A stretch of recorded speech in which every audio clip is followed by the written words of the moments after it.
You know, when I was younger, I was bullied a lot from my parents. I had a few defects. One is my burn mark or my scar from when I was burnt when I was about one. So throughout junior school and high school, I always wore a long sleeve to just hide it. There were times I couldn't hide. For example, when I played PE or football, or when it was really, really hot, I couldn't avoid long sleeves. So a lot of people thought that my scar was pretty disgusting. Another defect that I have, another thing that I used to get bullied for was the back of my head. So I've got a really weird shaped head. Okay, I don't like to say weird because I got it from my mother. So I'd like to say it's not usual. If that makes sense. So to hide it, I grew a little bit of an afro in high school. I was rocking an afro.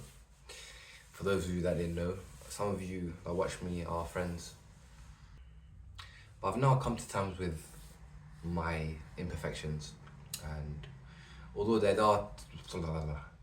are times where I do feel really insecure about them, you know, to this day I still wear a lot of long sleeves, but I do occasionally show my arms, or I occasionally shave my head completely bald. I've done it like twice this year. Something I ask myself all the time is, when will my insecurities pass? When will they fade away?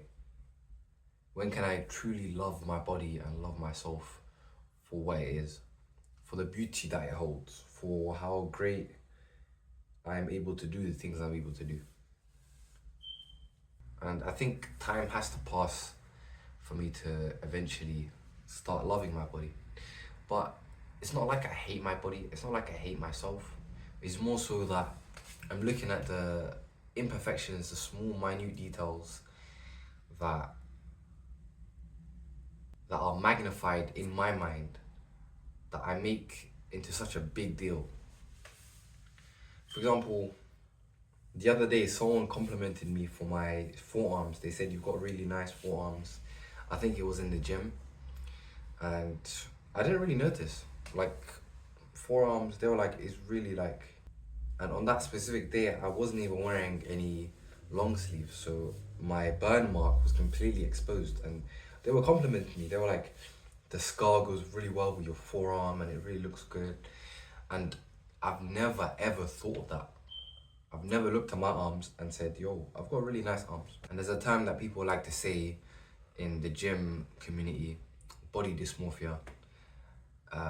And I think it's defined as someone. And by definition, body dysmorphia is a mental health condition where you spend a lot of time worrying about your appearance. You may have body dysmorphia if you worry about a specific part of your body. If you worry a lot about a specific part of your body looks and affects your daily life, then you have body dysmorphia. So technically it's a disorder, but you can still show signs of having body dysmorphia even if you're not spending excessive amounts of time worrying about your looks. You know, day to day I spend maybe a few minutes in the mirror looking at how I look, looking at all my imperfections and saying to myself, I wish I was this way, that way. You know, admittedly I do that. I look at myself when I come out the shower and I go, I could really lose those love handles, or I could, you know, get my arms bigger. And obviously these fancy words are always thrown around. At the end of the day, it all comes from a place of not loving your body entirely. Something like that takes a lot of time because it's something so great. Like, loving yourself is something that a lot of us, or most of us, end up not even be able to do. And something like that that's so great is going to require a lot of time and patience. In my opinion, self-love and self-fulfillment is something that is the greatest achievement one could achieve. And a lot of people nowadays, they don't ever achieve that in their lives. Like, they spend their entire life insecure about themselves and, you know, not happy with how they look, how they are, where they are, what they've done and everything, to the point where they've lived a whole life of just being just an empty shell, if that makes sense. Now, this is me not experiencing this because I've not lived a full life, but from what I've seen from media, from what I've seen from different documentaries I've watched, from social media, even movies, a lot of people end up hating themselves for their entire life. And it reminds me of this quote: people die at 25, but they're only buried at 80. And you might say my imperfections are literally nothing compared to a lot of people nowadays.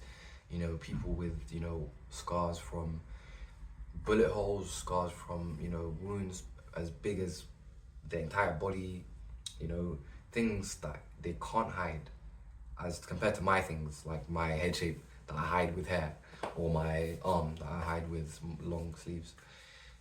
You could say I'm probably one of the lucky ones, because no human, you could search the entire world for a human with no imperfections, and you won't find it.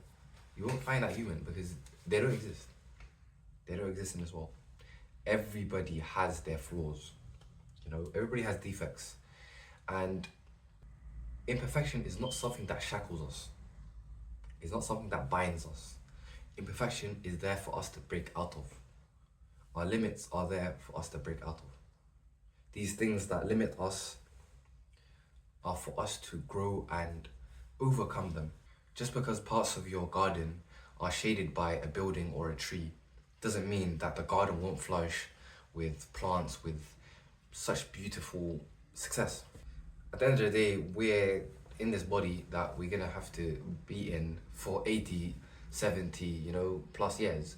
This body that we're in, that our souls are in, is our permanent home for the foreseeable future. You better start to learn how to love it. You better start to learn how it works, to learn about yourself, and what resonates with you, who resonates with you, what you're doing, why you're doing it, why you're here, why you're there.